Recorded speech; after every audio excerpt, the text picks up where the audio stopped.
네, 반갑습니다. 오늘 주일 일부 예배에 오신 여러분들 대단히 환영하고 축복합니다. 오늘도 우리 이 예배를 통해서 또 우리 함께 하시는 이 찬양을 통해서 더욱더 은혜 많이 받아가시고 돌아가실 수 있기를 소원합니다. 같이 신나는 찬양 같이 함께 하시겠습니다.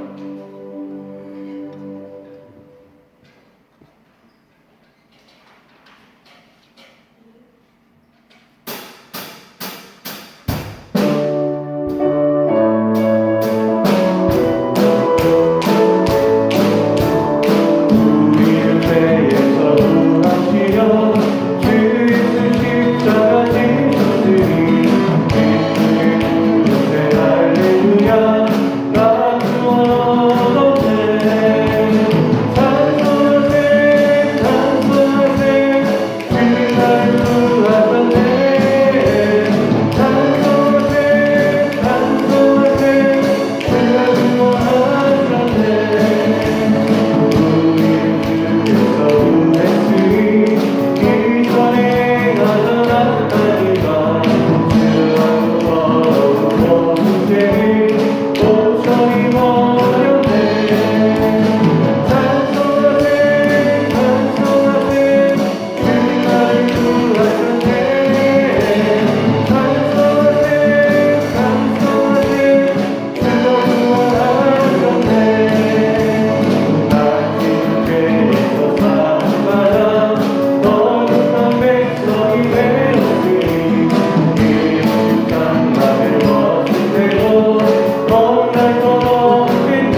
네, 다음은 나제네처럼 밤의 달처럼 같이 찬양하실 텐데요. 거의 이 찬양이 한 40년은 넘은 찬양 같아요. 예, 40년은 넘은 찬양이지만 언제나 우리가 이 찬양 부를 때마다 눈물이 나고 또 가슴이 저려지는 그런 은혜의 찬양인 것 같습니다. 함께 같이 찬양으로 고백하시겠습니다.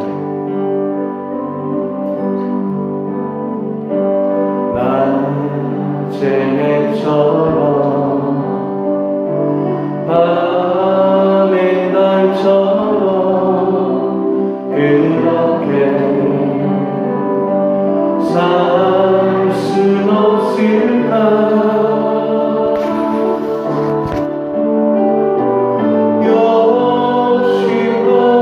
욕심없이 어두운 세상 비추어 온전히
나를 짓눌러 나를 짓눌러 마음을 번번케 하니 예수여 나를 도와주소서.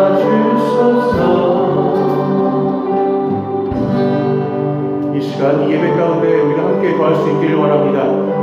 정말 너무나 보잘것없고 저희들 죄인밖에 될 수 없는 저희이지만 주님께서 저희와 함께 하십니다. 저희를 먼저 와 찾아주시며 저희 손을 잡아주십니다.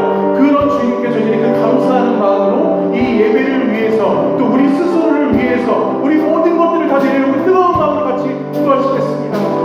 하나님 감사합니다. 주님께서 함께하시고 저희들 이전에 불러주시며 저희들이 어떻게 이전에 나와야 예배드릴 수 있겠습니까? 정말 자격 없는 자가 이곳에 나와서 예배드릴 때 주님께서 저희들의 죄를 용서하여 주시옵고 온전히 주 앞에 나와 함께할 수 있도록 용서하여 주시옵소서.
왕이신 나의 하나님이여, 내가 주를 높이고 영원히 주의 이름을 송축하리이다.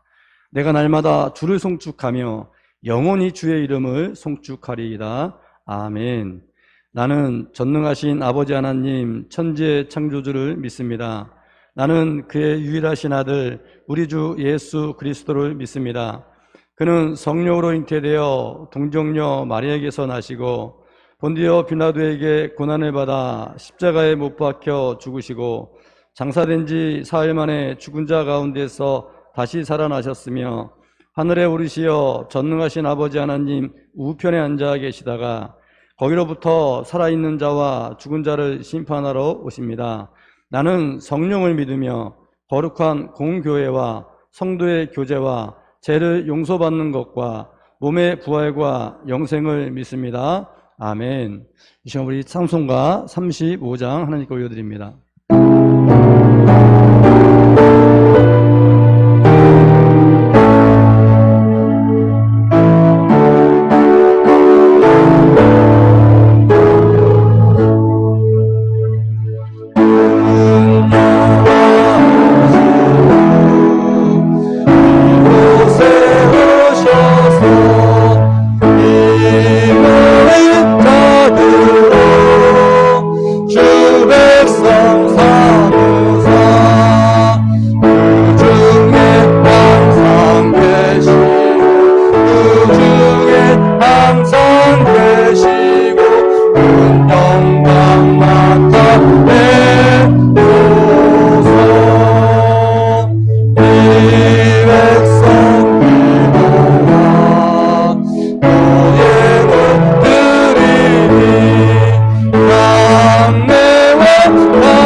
늙은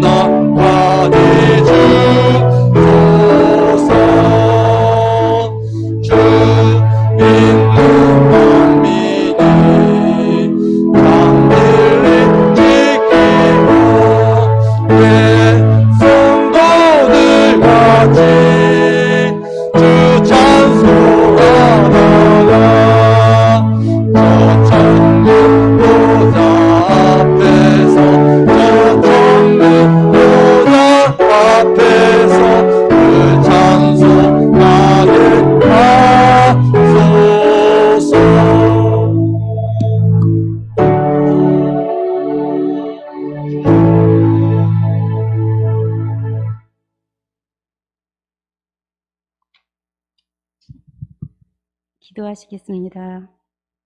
생명의 주관자이신 사랑의 하나님, 존귀와 영광을 오직 하나님 앞에 돌립니다. 귀한 날 하나님 아버지 앞에 나와 찬양과 경배 드릴 수 있는 은혜를 주심에 감사합니다. 그러나 지난날의 우리의 삶을 돌아보면 죄와 허물과 연약한 뿐이었음을 고백합니다. 친히 우리 자신이 성전이 되고 교회가 되어야 함에도 그러한 삶을 살아내지 못했음을 고백합니다. 우리를 용서하여 주시고 불쌍히 여겨 주시옵소서. 세상은 온통 코로나19로 모든 것이 정지된 듯한 어려운 시대가 되었습니다.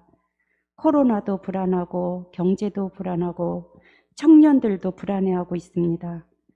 모두가 힘들어하면서 한숨 짓고 있는 이때에 하나님 아버지, 이런 어려운 가운데 하나님의 자녀인 우리가 믿음을 지키며 하나님의 음성에 귀 기울이면서 하나님의 뜻이 무엇인가를 깨달을 수 있는 은혜를 주옵소서. 우리의 생각이 성령님께 사로잡혀서 살아갈 수 있도록 도와주시옵소서. 오직 하나님의 말씀과 진리의 은혜 안에서 자신을 돌이키며 하나님 아버지의 마음을 깨달으며 회복의 시간들이 될 수 있도록 이 시간 회개의 영을 부어주셔서 회복될 수 있도록 도와주시옵소서. 우리나라를 사랑하시는 하나님 아버지, 이 땅에 대통령을 비롯한 위정자들을 붙들어 주시어서 지혜롭게 그들의 맡은 일을 잘 감당할 수 있도록 은혜를 더하여 주시옵소서. 지금도 세계 각처에서, 오지에서, 아프리카에서 어렵게 하나님의 사업을 선교하고 있는 선교사들을 주님 축복하시고 더욱더 영육간에 강건케 하여 주시옵소서. 또한 우리가 그들을 위하여 기도하는 일을 계속하며 기도를 멈추는 죄를 범하지 않게 하여 주시옵소서. 또한 물질로도 그들을 도울 수 있는 우리의 심령들이 될 수 있도록 주님 도와주시옵소서. 이 시간 말씀 듣는 시간입니다. 우리의 심령을 성령님 임재하시옵소서. 목사님 말씀 선포하실 때 성령의 능력으로 함께 하시어 피곤치 않게 하여 주시고 강건케 하여 주시옵소서. 모든 것 주님께 감사드리오며 우리를 구원하신 예수 그리스도의 이름으로 감사하며 기도드리옵나이다. 아멘.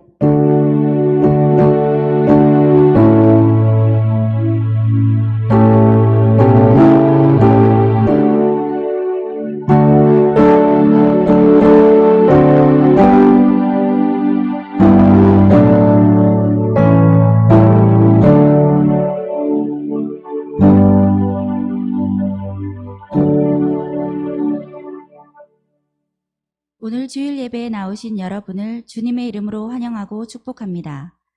전성도 성경 읽기 캠페인에 모두 동참합시다.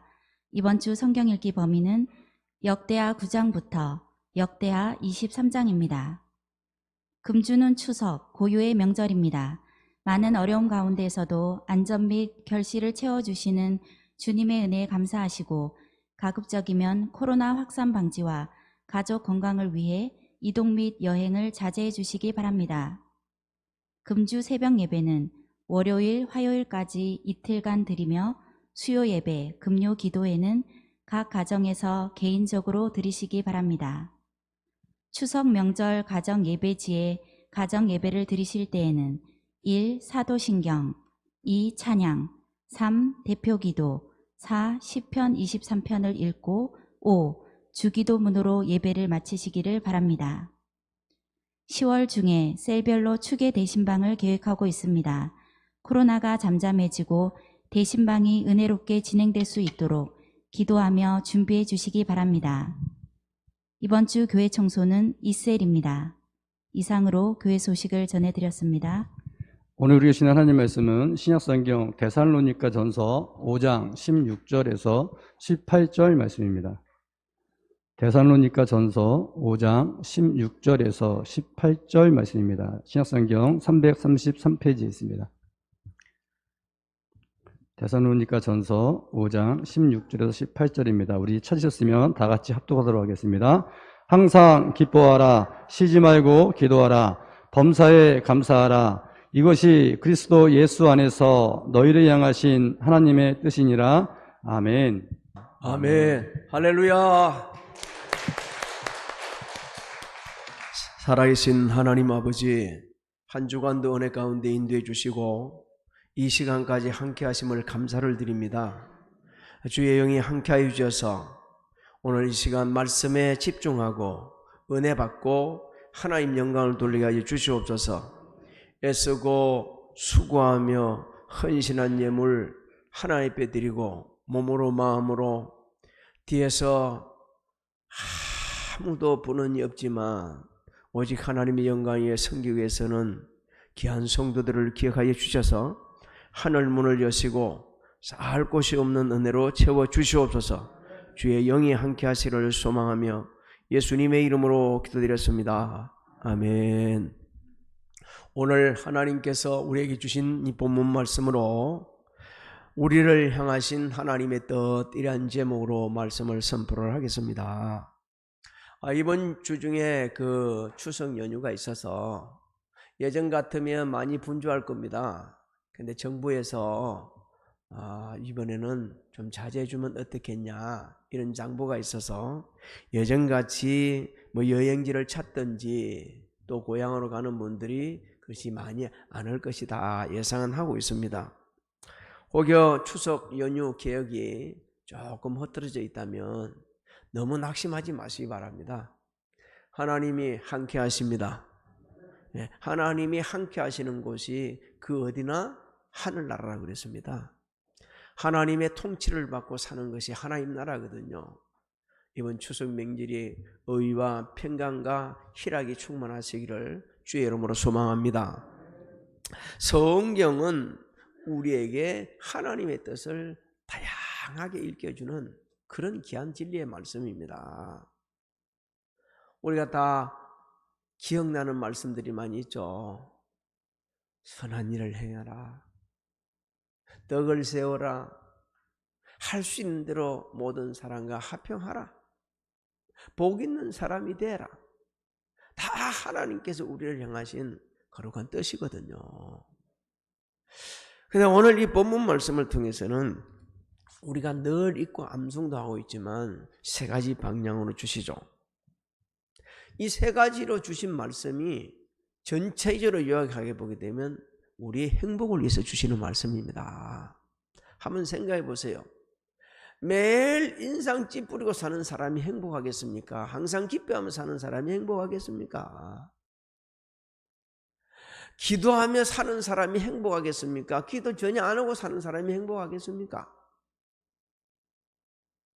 감사하며 사는 사람이 행복하겠어요? 불평하면서 사는 사람이 행복하겠어요? 이게 우리를 행복의 초대거든요. 그래서 우리가 항상 기뻐하고 쉬지 말고 기도하고 범사에 감사하는 삶, 이건 아무나 하는 게 아니라고 말씀하고 있지 않습니까? 그리스도 예수 안에서 너희를 향하신 하나님의 뜻이다. 그리스도 예수 안에 있지 않으면 항상 기뻐할 수 없다는 거예요. 그리스도 예수 안에 있지 않으면 하나님의 뜻을 따라서 기도하지 못하고 감사할 수 없다는 겁니다. 그리스도 예수 안에 있다는 것은 예수님을 구주로 영접했고 예수님과 일치된 삶을 살고 있고 예수님과 연합된 삶을 살며 예수의 품성을 닮아 헌신하고 섬기고 봉사하고 하나님을 기쁘시게 하는데 전념하는 그런 사람이라는 것을 우리에게 일깨주고 있습니다. 그래서 이 본문에서 기쁘는 것은요, 외적인 기쁨이 아니고 내적인 기쁨을 얘기합니다. 외적으로 우리가 돈이 많이 있을 때, 좋은 일이 많이 있을 때, 이럴 때 우리가 누구나 다 기뻐하는 거예요.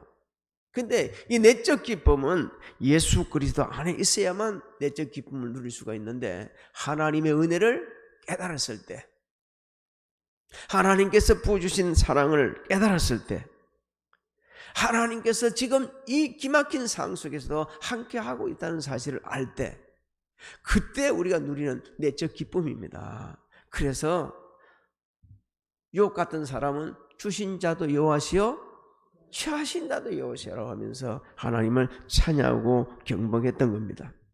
내적 기쁨이 충만한 사람들은 삶의 현장이 진짜 원치 않는 방향으로 흘러가도 언제나 그것을 갖다가 극복해 가면서 초월하는 신앙을 가질 수가 있습니다. 그래서 예수 그리스도 안에 누리는 기쁨은 세상이 주는 기쁨과 다르다. 세상에 속한 자들은 누리지도 못한다. 예수 그리스도 안에 누리는 기쁨은 영원하고 완전하고 아주 귀한 기쁨이라고 말씀하고 있습니다. 볼륨을 조금 낮추시기 바랍니다. 너무 많이 울리고 있으니까. 시편 4편 7절을 우리 같이 한번 읽어보도록 하겠습니다. 시작. 주께서 내 마음에 두신 기쁨은 그들의 곡식과 새 포도주가 풍성할 때보다 더하니이다. 그대로 좀 놔두세요. 그대로 좀 놔두세요. 시편 4편 7편을 빼보세요. 주께서 어디에 두신 기쁨이라고 그랬습니까? 내 마음에 두신 기쁨은 외적 기쁨입니까? 내적 기쁨입니까? 내적 기쁨이에요 지금. 그런데 시편 기자는 지금 뭐가 없습니까? 곡식이 없고 새 포도주가 없어요. 그런데 그들은 곡식과 새 포도주로 풍성할 때 기뻐하지만 나는 새 곡식도 없고 새 포도주도 없지만 풍성하지 않지만 그래도 나는 주님께서 내 마음에 주신 이 내적 기쁨으로 기뻐하고 즐거워하고 감격하고 있다는 거예요. 오늘 모인 우리 성도님들 이렇게 되시기를 주의 이름으로 소망합니다. 곡식이 많을 때, 돈이 많을 때, 일이 잘 될 때 그는 누구나 기뻐할 수 있는 거예요. 그러나 내적 기쁨은 예수 그리스도 안에 있지 않으면 절대 기뻐하지 않습니다. 그래서 예수 그리스도 안에서 항상 기뻐하는 사람은 영적으로 성숙한 신자다 이렇게 말합니다.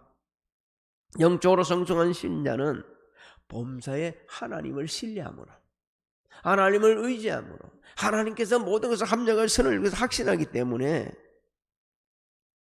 기뻐하고 즐거워하고 감사하면서 살아갈 수가 있는 겁니다. 하박국 선지자는 어느 날 하나님으로부터 정말 놀라운 말씀을 듣습니다.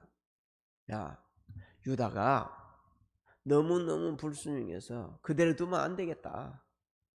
그래서 바벨론 군대를 보내가지고 완전히 멸망시키겠다. 그 말씀을 듣는 중에 너무 힘들어가지고 하박국 선지자 말을 그대로 옮겨볼게요. 너무 두려웠습니다. 창자가 흔들리는 고통이었습니다. 입술이 떨리고 뼈가 썩는 것 같았습니다. 내가 너무 기가 막혀서 침대에 누워 있었지만 떨려가지고 견딜 수가 없었습니다. 너무너무 고통스러운 상황이었어요. 그런데 하박국 선지자가 회복합니다. 뭘 보고? 하나님을 바라보면서 시선을 하나님께 고정시키면서 오히려 기뻐합니다. 지금은 바벨론 군대를 가지고 완전히 부숴놓지만 하나님께서 반드시 구원해 줄 것을 확신하기 때문에 즐거우고 마음의 평안을 얻습니다. 하박국 3장 17절로 19절을 같이 읽습니다. 시작. 비록 무화과 나무가 무성하지 못하며 포도나무에 열매가 없으며 갈람나무에 소출이 없으며 밭에 먹을 것이 없으며 우리의 양이 없으며 외양간에 소가 없을지라도 나는 여호와로 말미암아 즐거워하며 나의 구원의 하나님으로 말미암아 기뻐하리로다. 주 여호와는 나의 힘이시라. 나의 발을 사슴과 같게 하사 나를 나의 높은 곳으로 다니게 하시리로다. 이 노래는 지휘하는 사람을 위하여 내 수금에 맞춘 것이니라.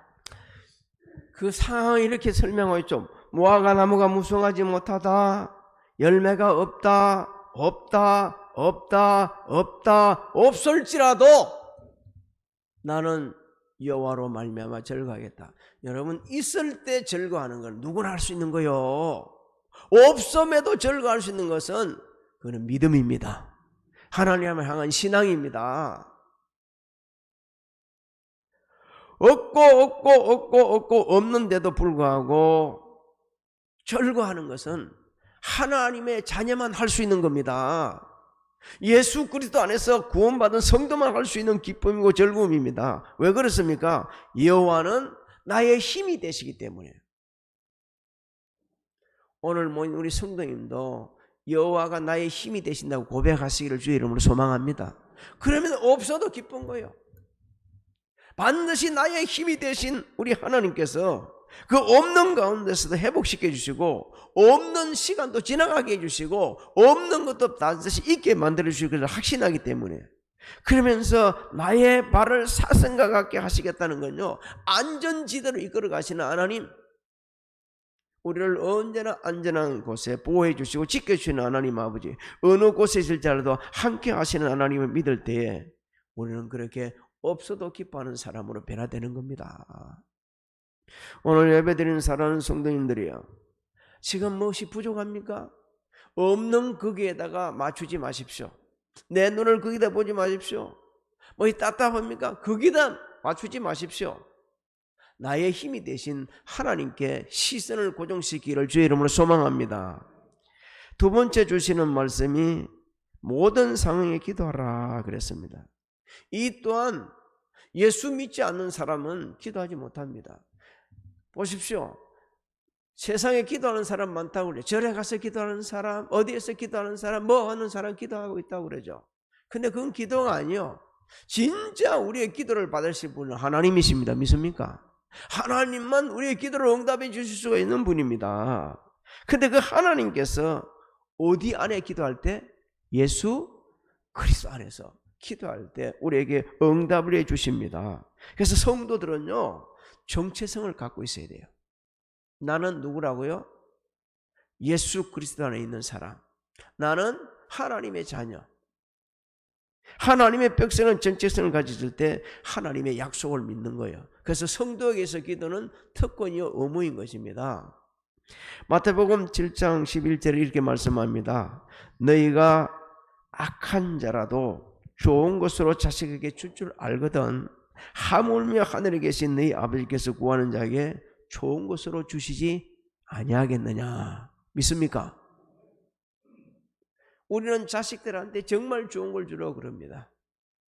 명절에 오게 되면 자신 한 번도 먹어보지 못한 것들을 부모님들 딱 모아놨다가 그거 해가 자녀들한테 다 주는 거예요. 그리고 그걸 싸가지고 또 보내주는 거예요. 이게 부모입니다. 잘 먹고 잘 살면서 자식에 주는 부모 10명 중에 1명도 없어요. 자신은 못 먹어도 자식한테 좋은 걸 줄 줄 아는 것이 우리가 악하지만 부모들은 그래요. 근데 하나님께서는 선하시고 위대하시고 온전하신 하나님, 그래서 우리에게 기도하면 좋은 것을 줄 줄 압니다. 가르쳐주시는 거예요. 그렇기 때문에 우리는 하나님 앞에 기도해야 되는데, 기도는 하나님과 대화입니다. 그래서 그 대화를 할 때에 아주 하나님과 깊은 교제 속으로 들어가는 거예요. 아까 젊은 목사님 잠깐 얘기하는 걸 내가 참 들어봤는데, 자기는 기도를 이렇게 한답니다. 하나님, 이거 누구 책임입니까? 막 이렇게 여쭈다가 하나님이 부르셔서 저 목사 되게 했죠? 그렇다면 하나님 책임 아닙니까? 그래요. 끝마치기를 이렇게 끝마쳤대요. 화이팅! 이렇게 끝마쳐. 하나님 책임이니까. 내가 그 소리 때문에 얼마나 웃었는지 몰라요. 그러면서 그러는 거예요. 아니, 하나님과 대화하면서 주시옵소서, 주시옵소서. 옆에 사람도 오고 그렇게 하기만 하면 그게 되겠냐는 거예요. 그만큼 기도는 하나님과 뭐 하게 된다는 거예요? 깊은 교제 속으로, 친밀한 가운데로 들어간다는 겁니다. 왜? 하나님을 더 신뢰하기 때문에. 그래서 기도는 하나님께서 예배해 주신 은혜를 받고 예배해 놓으신 모든 부활을 받는 통로가 된다, 이렇게 말씀하는 겁니다. 그래서 우리는 기도를 해야 됩니다. 사도 바울이 제수로 복음을 전하다가 죄인이 돼서 로마로 압송돼 갈 때입니다. 그 당시 사도 바울이 보니까 지중해 그게 지금 항의할 때가 아니요. 그리 되면 다 죽어. 그래서 그 얘기를 당시 죄인들을 압송해가는 로마 백부장 그 책임자한테 가 이야기합니다. 지금은 항의할 때 아닙니다. 다 죽습니다. 이거 굉장히 큰 타격이 옵니다. 배도 부서지고요. 그 배에 실은 모든 것 다 부서집니다. 그러니까 안 됩니다. 하지 마십시오. 안 됩니다. 그런데도 이 백부장이 사도 바울의 말은 듣지 않고 선장과 선주의 말을 믿고 출항을 합니다. 얼마 가지 못해가지고 큰 태풍을 만나네.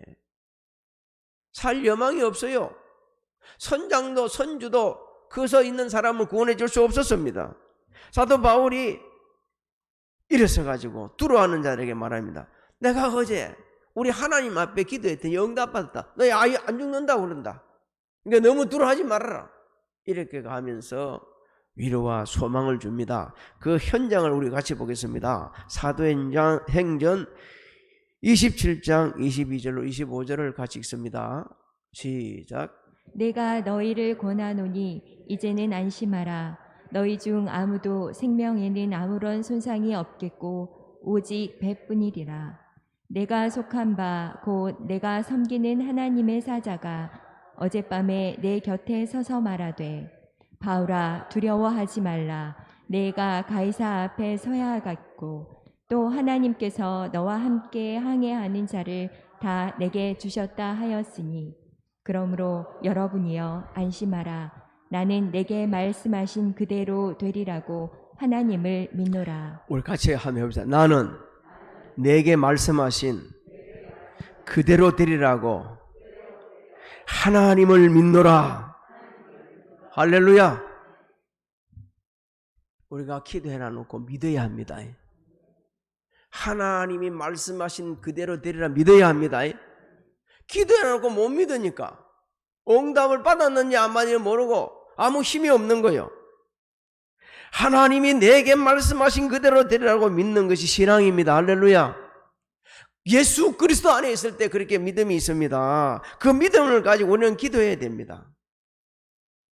지속적인 기도가 이루어져야 돼요. 언제까지? 응답 받을 때까지, 하나님 나라 갈 때까지 하나님 앞에 기도해야 됩니다. 예수님께서는 공생의 기간을 기도로 시작하고 기도로 마치셨어요. 그러면서 제자들 앞에 기도의 본을 보이셨습니다. 야, 이럴 때도 기도하는 거야. 새벽에도 기도하는 거야. 밤중에도 기도하는 거야.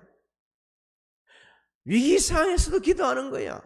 사람들 도와주기 전에도 기도하는 거야. 죽은 자를 일으킬 때도 기도하는 거야. 계속해서 기도를 가르쳐 주십니다. 그러면서 하나님이 뜻이 이루어지기를 기도해야 한다. 네 뜻이 이루어지려고 기도하지 말고 하나님의 뜻이 너를 통해서 우리 모두를 통해 이루어지기를 기도해야 한다. 이게 주님이 가르친 기도입니다. 우리는 내 뜻이 이루어지기를 원하고 있지 않나요? 물론 내 뜻도 이루어져야겠지만 하나님의 뜻이 우리를 통해 이루어져야 합니다. 그것이 기도 응답이고 하나님의 뜻이 나를 통해 이루어질 때 그것이 바로 축복이고 은혜가 되는 겁니다. 마태복음 26장 39절을 읽어봅니다. 시작. 조금 나아가사 얼굴을 땅에 대시고 엎드려 기도하여 이르시되 내 아버지여 만일 할만하시거든 이 잔을 내게서 지나가게 하옵소서. 그러나 나의 원대로 마시옵고 아버지의 원대로 하옵소서 하시고. 우리 같이 다 해보겠습니다. 나의 원대로 마시옵고 아버지의 원대로 하옵소서. 아버지의 뜻이 우리를 통해 이루어지기를 주의 이름으로 소망합니다. 범사에 감사라고 말씀하고 있습니다. 여러분 본문에서 이 감사는요, 원문을 보게 되면 이렇게 되어 있습니다. 상황 시간적으로 봤을 때는 항상 감사하는 거고 상황적으로 봤을 때는 모든 상황에서 감사하라. 그래서 우리가 항상 감사할 수 있는 사람, 항상 모든 상황에서 감사할 수 있는 사람들이 되어야 된다는 겁니다. 왜? 우리는 하나님의 자녀이기 때문에. 우리가 항상 모든 상황에서 감사하려고 그러면요, 하나님과 관계가 바로 되어 있어야 돼요. 하나님을 향한 절대적인 믿음이 있어야 돼요. 하나님을 절대적으로 의지해야 돼요. 하나님이 나와 함께 하신다는 확신이 있어야 돼요. 그래야만이 항상 감사할 수 있습니다. 왜? 하나님께서 함께 하시면 상황이 안 좋아도 좋은 쪽으로 바꿔놓으시고, 지금 힘들지만 회복해 주실 것이고, 내가 지금 어려움 당하는 것을 하나님은 보시고 아시기 때문에 반드시 구원해 줄 것을 믿기 때문에 감사하는 마음으로 하나님 앞에 나아가는 겁니다. 하나님, 사도 바울은 이렇게 고백하죠. 내가 나 된 것은, 이걸 이렇게 바꿔도 괜찮습니다. 내가 사람 된 것은, 저와 여러분이 사람 된 건 하나님의 은혜입니다. 이렇게 예배 드리는 것도 하나님의 은혜입니다. 우리는 상황에 따라 감사하는 게 익숙해 있습니다. 뭐 잘 될 때 감사합니다. 그런데 쉽게 불평불만이 쏟아져 나오는 거예요. 하나님께서는 예수 그리스도 안에서 감사하는 사람에게 자족하는 은혜를 베풀어 주십니다. 여러분, 진짜 믿음이 있는 사람에게 나타나는 증거가 모든 상황에서 자족하는 은혜입니다. 그러니까 감사할 수밖에 없는 거예요. 사도 바울은 결코 좋은 환경에 산 분이 아니요, 그 삶은 언제 어떻게 될지 모르는 그런 상황에 있었습니다. 그런데도 감옥 속에서도 그는 기뻐했고, 감옥 속에서도 기도했고, 감옥 속에서 감사했고, 감옥 속에서도 자족하는 삶을 살았습니다. 빌립보서 4장 10절로 12절을 읽습니다. 시작. 내가 주 안에서 크게 기뻐함은 너희가 나를 생각하던 것이 이제 다시 싹이 남이니 너희가 또한 이를 위하여 생각은 하였으나 기회가 없었느니라. 내가 궁핍함으로 말하는 것이 아니니라. 어떠한 형편에든지 나는 자족하기를 배웠노니 나는 비천에 처할 줄도 알고 풍부에 처할 줄도 알아. 모든 일 곧 배부름과 배고픔과 풍부와 궁핍에도 처할 줄 아는 일체의 비결을 배웠노라. 사도 바울의 고백이 우리의 고백이 되기를 주의 이름을 소망합니다. 있다고 너무 교만하면 안 됩니다. 없다고 너무 자절해서도 안 됩니다. 하나님의 은혜를 알고 자족하시기를 주의 이름으로 소망합니다. 어떤 사람이 기차를 타고 여행을 하는 중에서요, 앞에 부부가 앉아 있습니다. 얘기 들어보니까 아내가 그 부인 되는 분이 계속 불편을 쏟아내고 있습니다. 불평을 합니다.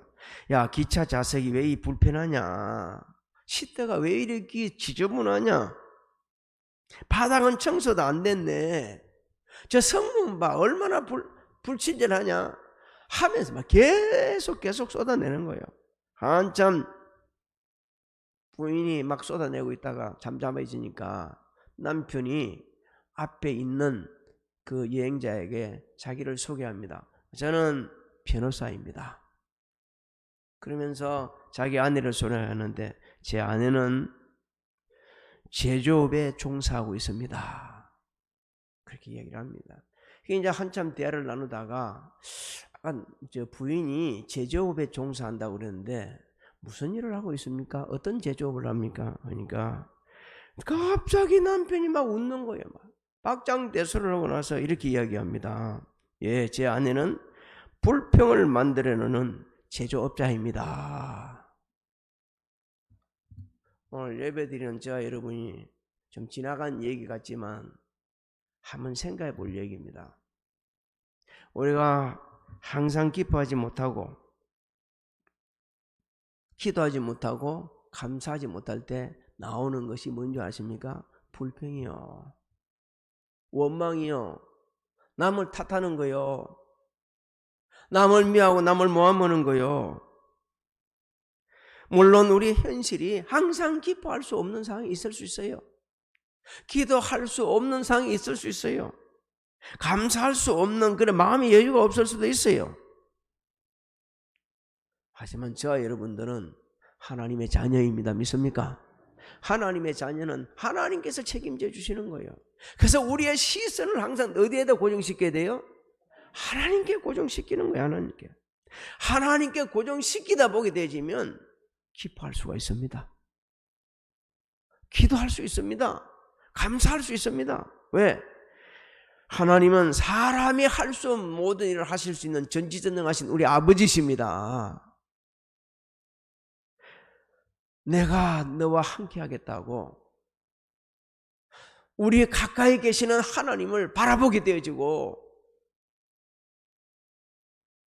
나는 너를 위해 모든 것을 다 내줄 수 있다고, 줄 수 있다고 하시는 그 음성을 들을 수가 있습니다.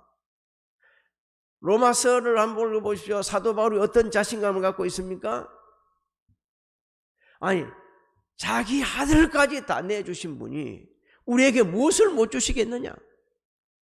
맞습니다. 예수님께서 내주신 우리 하나님은 우리가 원하면 모든 걸 다 지출 수 있습니다.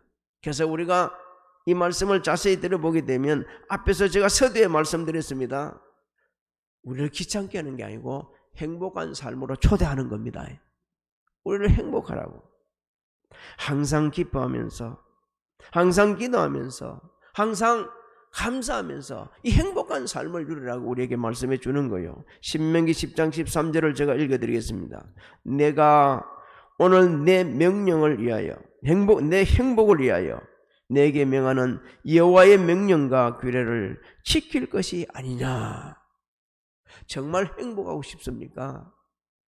정말 인생을 기쁘게 살고 싶습니까? 감사하며 살고 싶습니까? 그렇다면 명령을 지키라는 겁니다. 예수 그리스도 안에서 우리를 향하신 하나님의 뜻, 이 뜻을 생각하면서 살아가면 행복하게 산다는 거예요. 우리 조상들은 불과 몇십 년 전만 해도 너무너무 못 살았습니다. 세계에서 가장 못 살던 사람, 가장 가난한 나라 사람들, 가장 힘들고 무식한 사람들이 사는 나라가 대한민국이었습니다. 우리 조상들은 너무 배가 고팠어요.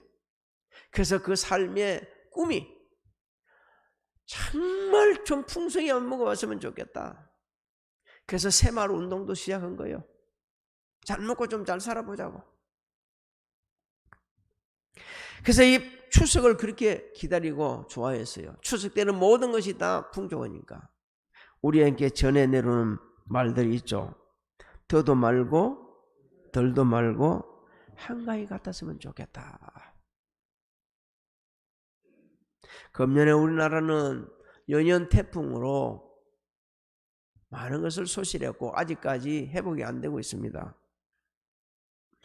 추석은 당연히 부모 형제 만나고 갈 때 가고 그래야 되는데도 갈 수 없는 상황에 되셨습니다. 사랑하는 성도 여러분, 이번 추석 어떤 상황에 처해 있더라도 너무 안타까워하지 마시고 예수 그리스도 안에서 하나님의 뜻을 따라서 기뻐하시기 바랍니다. 기도하시기 바랍니다. 감사하시기 바랍니다. 그리하면 하나님께서 예비는 좋은 은혜가 임하게 될 줄 믿습니다. 예수 그리스도 안에서 하나님의 뜻대로 기뻐하고 기도하고 감사하면서 정말 행복하고 추억에 남는 생각되어지는 그런 명절 삶의 여정이 되시기를 주님의 이름으로 축복합니다. 축복합니다. 다음 주부터는 11시에 예배 드립니다. 9시에 예배를 드려보니까 9시 오시는 분도 있지만 사실은 이 준비하는 우리 교역자들이나 또 찬양대들은 힘듭니다. 숫자가 많아서 1부, 2부, 3부 예배를 드리는 담당자가 다 따로 있으면 좋은데 같은 분이 계속 하다 보니까 그런 것도 있어요. 그리고 우리 교회는 다 오셔도 넉넉히 드릴 수 있는 환경이 되어 있습니다. 네, 환경이 되어 있기 때문에 11시에 예배 드리니까 9시에 이제 안 오셔도 되고 11시에 마음 놓고 오셔서 함께 예배 드릴 수 있기를 바랍니다. 우리 옆 사람 보고 인사 좀 합시다. 행복한 추석 되시기 바랍니다. 우리 다 일어나서 찬양을 부르도록 하겠습니다. 시선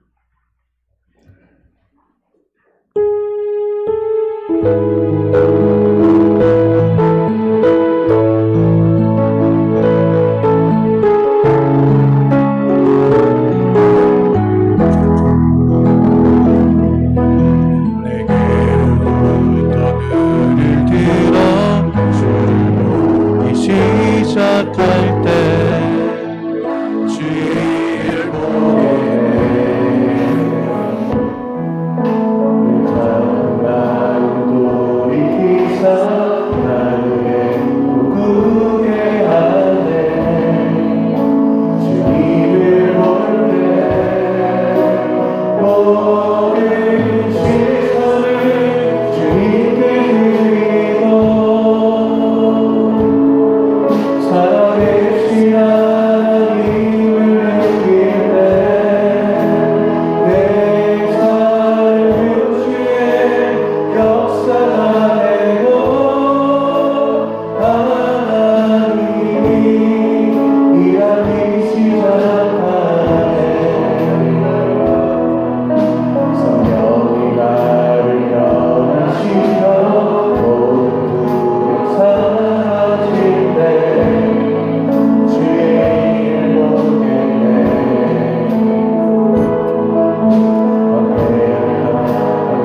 한가운데서 주님만 알게 되리 주님을 볼때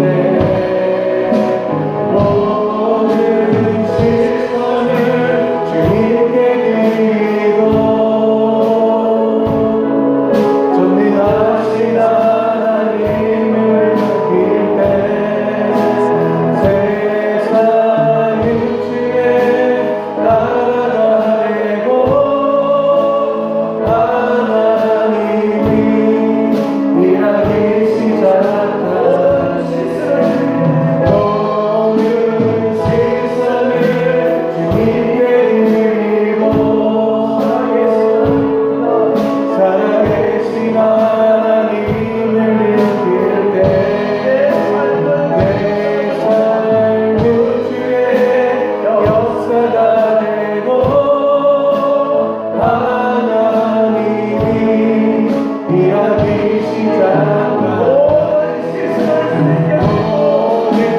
시선을 주님께 드리고 전능하신 하나님을 느낄 때 우리의 시선을 하나님께로 향합니다. 하늘의 꿈을 꾸게 하여 주옵소서. 잠자는 영혼을 일깨우고자 하는 열정으로 사로잡히게 하여 주옵소서. 가난하고 힘든 사람들에게 손을 펴기를 원하는 마음으로 충만케 하여 주시옵소서. 하나님께서 우리를 통해, 우리 교회를 통해, 우리 자녀들을 통해, 대한민국을 통해 일하게 하여 주시옵소서. 지금은 우리 주 예수 그리스도의 은혜와 하나님 아버지의 만강하신 사랑하신가 성령님의 감화감동 교통내주 역사하심이 오늘 예배를 드리고 돌아서는 사랑하는 성도들 머리 위에와 가정, 직장, 사업장, 자녀들, 신앙하는 모든 일들 위해 지금으로부터 영원토록 함께 하실지어다.